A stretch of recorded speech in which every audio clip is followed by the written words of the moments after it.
वैशाख मास महात्म 22वां अध्याय। सुनने वाले सभी श्रद्धालु भाइयों और बहनों को मेरा जय श्री कृष्णा। चलिए आज हम 22वें अध्याय की कथा सुनते हैं।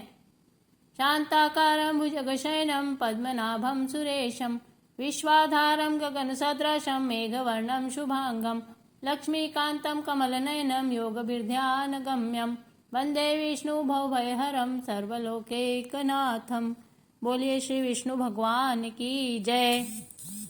मैथिली कहने लगे कि वैशाख मास में कौन कौन सी तिथियां अत्यंत पुण्यदायक हैं, उनमें क्या क्या दान करना चाहिए और किसने इनको प्रख्यात किया। तब श्रुतिदेव जी कहने लगे कि वैशाख मास की सब ही तिथियां अत्यंत उत्तम है। प्रत्येक तिथियों में किया गया दान कई गुना फल देने वाला है। संपूर्ण तीर्थ करने से जो फल प्राप्त होता है वैसा ही फल एक तिथि में स्नान, दान, तप, होम, पूजन आदि से प्राप्त होता है। कथा श्रवण करने से तत्काल मुक्ति मिलती है। रोगी तथा पीड़ित भी इस कथा के श्रवण से कृतकृत्य हो जाते हैं।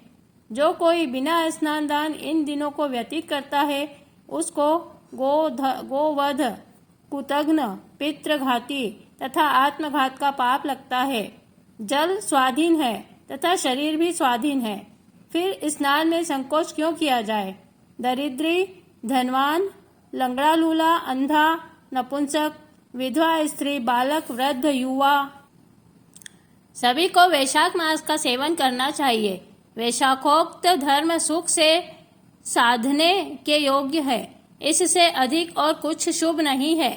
जो कोई नीच इन सुलभ धर्मों का पालन नहीं करता उनको नरक का भागी होना पड़ता है, इसमें कोई संदेह नहीं। जैसे दही को मथ कर मक्खन निकाल लिया जाता है वैसे ही इस मास की तिथियों को अलग अलग बताता हूँ। चैत्र के महीने में जब मेष की संक्रांति हो तब पापों के नाश करने वाली अमावस्या की कई गयाजी करने का फल मिलता है।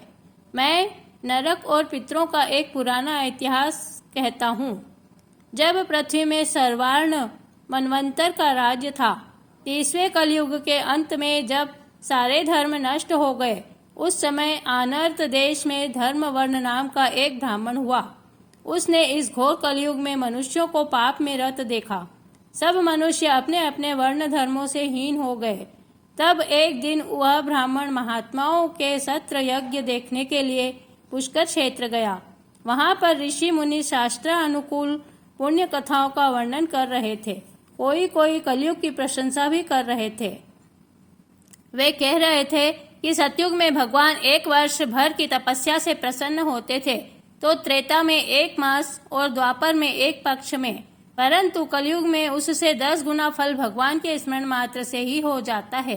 कलयुग में थोड़ा सा पुण्य कर्म भी बहुत अधिक फल देता है। जो दया, दान, पुण्य, धर्मादिक कुछ भी नहीं कर सकते उनके लिए केवल हरि नाम उच्चारण करना ही अत्युत्तम है।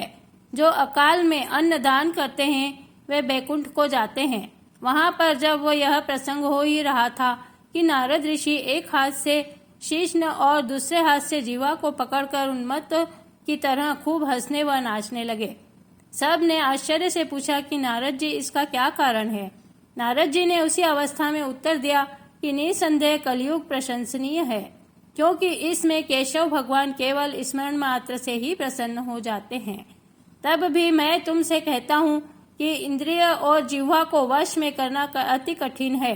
जिसने इन दोनों को वश में कर लिया वह साक्षात जनार्दन के ही तुल्य है। अतः इस कलयुग के आगमन पर तुम्हारा यहाँ ठहरना ठीक नहीं, सो पाखंडमय भूमि को त्याग कर अन्यत्र कहीं जाकर विचरना चाहिए। वह सब मुनि ऐसे वचन सुनकर यज्ञ समाप्त कर नहीं करके कहीं अन्यत्र पर्वतों पर चले गए। धर्म वर्ण भी यह सुन नैष्ठिक ब्रह्मचर्य व्रत धारण कर, छाल के वस्त्र पहनकर, कमंडल हाथ में लेकर, जटा बढ़ाकर कलयुग के अनाचारों को देखने लगे। क्या देखते हैं कि संपूर्ण मनुष्य जाति के से घोर पापों में लगी हुई है। ब्राह्मण, सन्यासी तथा शूद्र सभी पाखंडी हो गए हैं। पत्नी पति से विरोध करती है, पुत्र पिता से, सेवक स्वामी से और गुरु शिष्य से द्वेष कर रहे हैं। सब ब्राह्मण शूद्रवत हो गए हैं। वेद कहानी मात्र रह गए हैं। वैध विरुद्ध कर्म करना साधारण बात हो गई है। भूत पिशाच प्रेतादि की पूजा कब करते हैं? संपूर्ण मनुष्य कुकर्मों में लगे हुए हैं। कुकर्मों में प्राण तक त्याग देते हैं, झूठी गवाही देते हैं, मन में कपट रखते हैं, कहते कुछ हैं और कर्म कुछ और करते हैं। पाखंड विद्या राजभवन में भी प्रतिष्ठित पाती है। नाचना गाना अच्छा लगता है, नीच प्रतिष्ठा पाते हैं। उत्तम अधम और अधर्म उत्तम हो गए हैं। वेद पाठी ब्राह्मण दरिद्री हैं। भगवत भक्ति कहीं नाम को नहीं है। सब लोग कल्प आयु वाले पाखंडी, निर्दयी और मूर्ख हो गए हैं। शूद्र धर्म का उपदेश करते हैं। जिसने जटा बढ़ा ली वही तपस्वी हो गया। उत्साह किसी में नहीं रहा। पराई निंदा और अपनी पूजा कराने की इच्छा में सदा लगे रहते हैं। स्वामी के घर से चले जाने पर उसकी भी निंदा करते हैं। भाई बहन से और पिता पुत्री तक से संगम कर लेते हैं। सभी शुद्धा और वेश्याओं में रत हैं। साधु महात्माओं का अपमान करते हैं। बड़े बड़े पापी सत्कार पाते हैं। किसी साधु से यदि भूल से भी कोई द्वेष हो जाए तो उसे दुराग्रह से प्रकट करते हैं। पापियों के दोषों को गुण समझकर उनका वर्णन करते हैं। जैसे स्तन में लगी हुई जो केवल रुधिर का ही पान करती है, इसी तरह कलयुग में निर्गुणी लोग केवल दोषों को ही ग्रहण करते हैं। औषधियों में रस नहीं रहा।